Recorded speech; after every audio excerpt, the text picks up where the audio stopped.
King Elaric, the Lionheart of Eldoria, stood on the precipice of treachery. For generations, his lineage had ruled with unwavering justice and prosperity, their sigil a golden lion rampant on a field of azure, a beacon of hope for the realm. But hope, like the shifting sands of the Eldorian desert, could be fickle.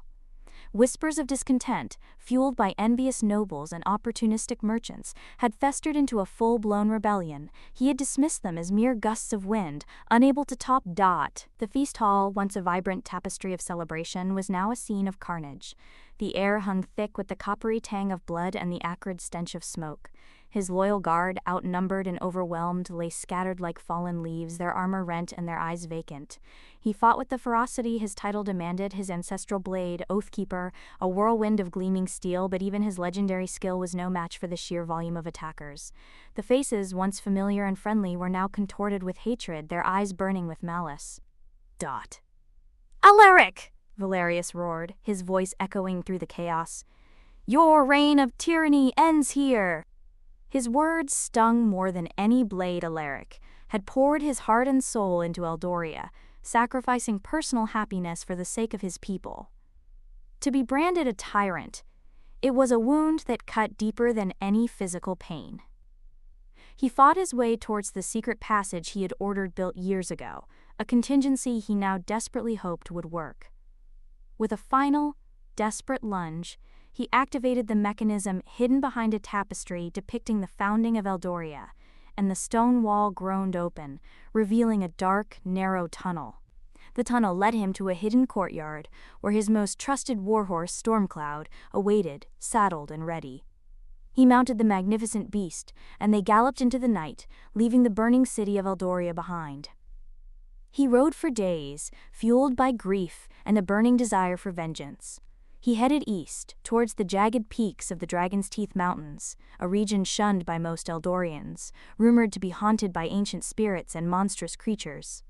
He didn't care, he had nowhere else to go. Lightning flashed, illuminating the perilous path, and thunder reverberated through the peaks, threatening to shatter the very rocks beneath him. A particularly violent strike hit a nearby crag, sending a cascade of stones tumbling down the mountainside. Stormcloud reared in terror, losing his footing. Alaric was thrown from the saddle, landing hard on the jagged rocks. Darkness enveloped him. He awoke to a world bathed in ethereal light. He was lying on a bed of soft, moss-like material, surrounded by towering structures of gleaming white stone that seemed to defy gravity. He looked up and saw floating islands connected by shimmering bridges of light.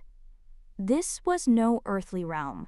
He was in the sky kingdom of Aethelgard, a place whispered about in legends, dismissed as mere fantasy.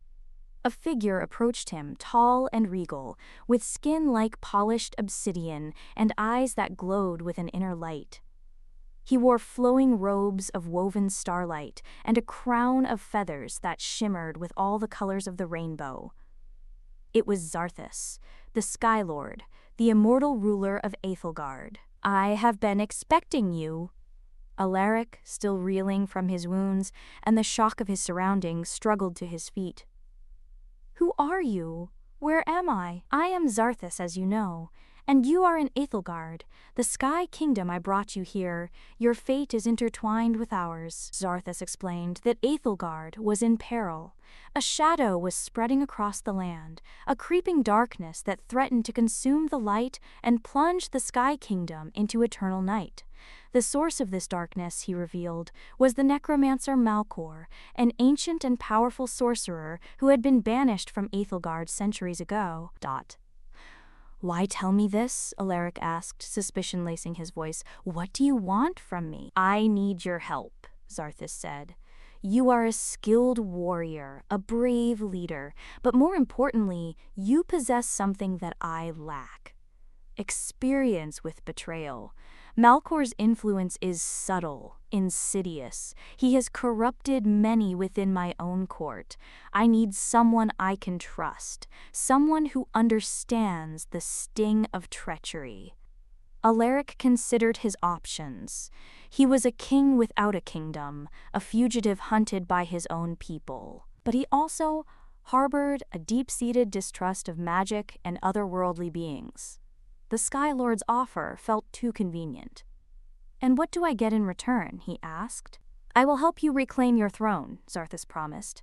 "I will provide you with the resources and the allies you need to defeat Valerius and restore Eldoria to its former glory. But first, you must help me save Aethelgard."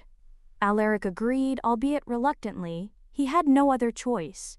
He would fight for the Sky Kingdom, but his ultimate goal remained the same: to avenge his betrayal and reclaim his birthright. There were the Sylphs, masters of the wind who could summon gusts of unimaginable force. The Luminaries, beings of pure light who could heal the sick and banish shadows. And the Guardians, ancient and powerful warriors tasked with protecting the Sky Kingdom. But amidst the splendor and the magic, Alaric sensed a current of unease, a palpable tension that confirmed Xarthas's fears of corruption. His suspicions were confirmed when he met Lyra, a sylph with striking azure wings and a captivating voice. He observed her closely, noting her furtive glances and her carefully chosen words. He knew she was hiding something. One day, while exploring the ancient archives of Aethelgard, Alaric stumbled upon a hidden chamber. Inside, he found a collection of forbidden texts detailing the history of Malcor and his descent into darkness. He learned that Malcor was not merely a sorcerer, but a fallen luminary, a being of immense power who had been corrupted by his own ambition. He also discovered a prophecy foretelling the return of the Lionheart, the betrayed king who would unite the forces of light and darkness to defeat Malcor. Intrigued, King Alaric? He turned to see Lyra standing in the doorway, her eyes gleaming with an unholy light. "I know your destiny," she said. "You are the key to Malcor's victory." She revealed that she was a loyal servant of Malcor, tasked with manipulating Alaric and leading him into a trap. She had been feeding him false information, subtly influencing his decisions and poisoning his mind against Xarthas. Alaric was enraged. He had been played for a fool, but he refused to be a pawn in Malcor's game. She unleashed a blast of icy wind that sent him flying across the chamber. A fierce battle ensued, with Alaric's earthly strength pitted against Lyra's celestial powers. He fought with the fury of a cornered lion, but Lyra's magic was overwhelming. He was about to be defeated when Xarthas appeared, his face etched with sorrow. "I knew something was amiss," Xarthas said, his voice heavy with regret. "But I never suspected Lyra." Xarthas engaged Lyra in a duel of celestial energy, their powers clashing in a dazzling display of light and shadow. He knew he had to warn the others about Lyra's treachery and prepare for Malcor's attack. He rallied the loyal members of the court, including the brave guardian Anya and the wise luminary Elias. Together, they formed a plan to confront Malcor and his forces. They knew they were outnumbered, but they refused to surrender. They would fight for the survival of Aethelgard, even if it meant sacrificing their own lives. Meanwhile, Alaric wrestled with a difficult truth. To defeat Malcor, he needed more than just courage and skill. And the only source of power strong enough to rival Malcor's was the Dark Elves. The Dark Elves were the ancient enemies of Aethelgard, a race of shadowy beings who dwelled in the dark corners of the Sky Kingdom. They were masters of necromancy and dark magic, and they had a long and bloody history of conflict with Xarthas and his people. But Alaric knew that Malcor had probably tried to persuade them to work with him. If the Dark Elves didn't help Aethelgard, they would be next on Malcor's list. He approached Xarthas with his plan, knowing that it would be a difficult sell. He reluctantly agreed to allow Alaric to seek an alliance with their leader, the enigmatic Queen Morwen.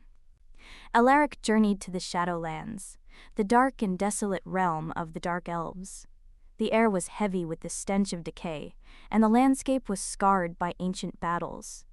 He was met by a contingent of dark elf warriors, their faces hidden behind ornate masks, their eyes glowing with an eerie light. They escorted him to the Obsidian Citadel, the fortress of Queen Morwen. Morwen was a formidable figure, with a commanding presence and an aura of cold power. "Why should we help you, human?" she asked. "Your kind has always been our enemy." "Because Malcor will destroy you all if we let him," Alaric said. "He is a threat to both our realms. We must unite to defeat him." Morwen considered his words. She knew that Malcor was a dangerous enemy, and she also knew that the Dark Elves could not stand against him alone. She saw an opportunity in this alliance, a chance to gain an advantage over her enemies and perhaps even reclaim some of the power they had lost over the centuries. "We will help you, but know this, human.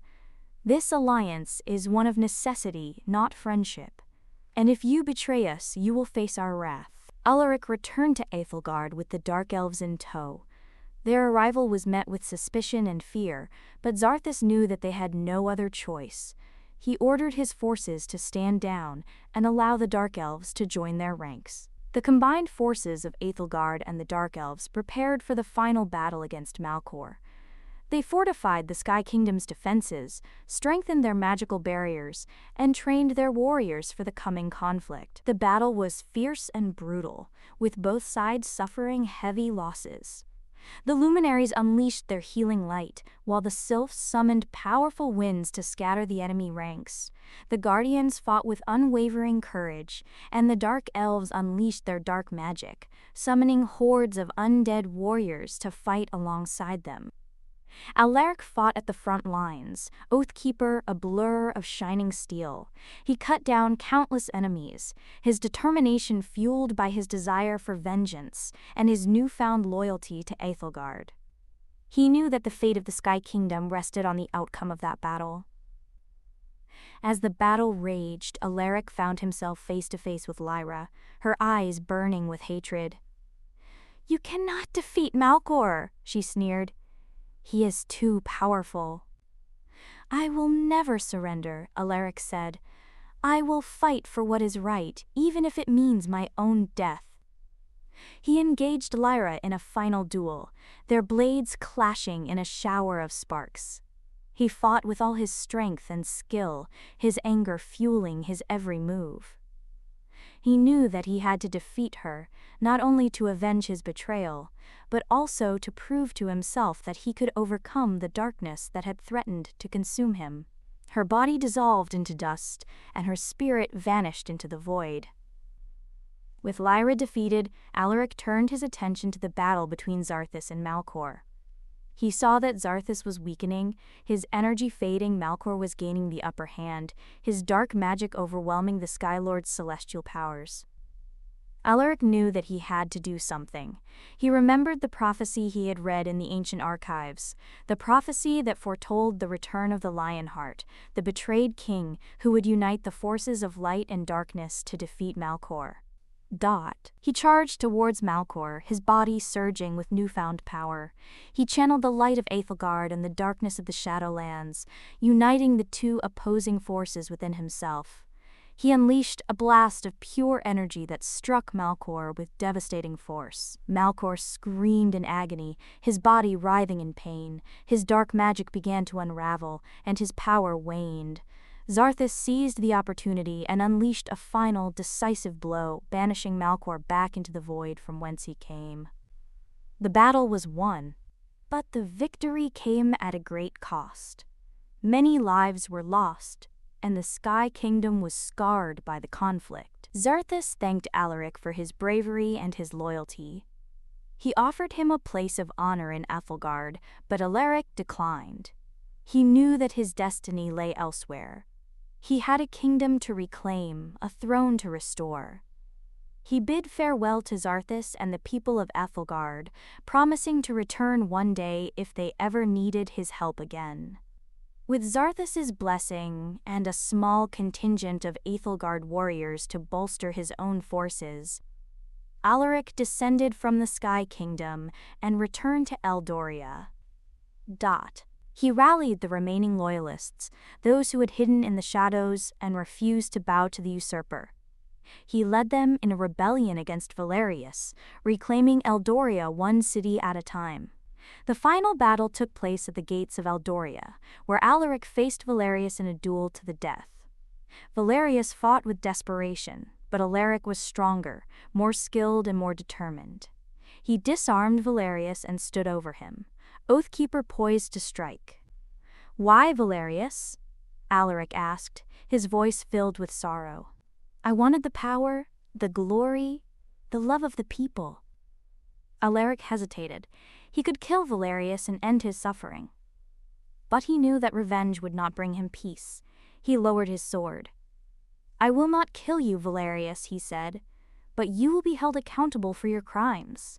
You will be stripped of your title and banished from Eldoria forever."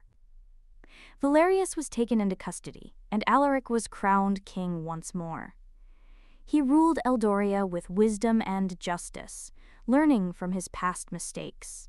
He forged alliances with neighboring kingdoms, strengthened his defenses, and ushered in an era of peace and prosperity. He knew that the world was a complex and dangerous place, and that the only way to survive was to embrace unity and understanding. And so, King Alaric, the Lionheart of Eldoria, became a legend, a symbol of hope and resilience, a reminder that even in the darkest of times, the light of justice can always prevail. Years later, an emissary from Aethelgard arrived in Eldoria, bearing a message from Zarthus. Malchor had not been truly defeated. He was regrouping his forces, preparing to launch another attack on the Sky Kingdom.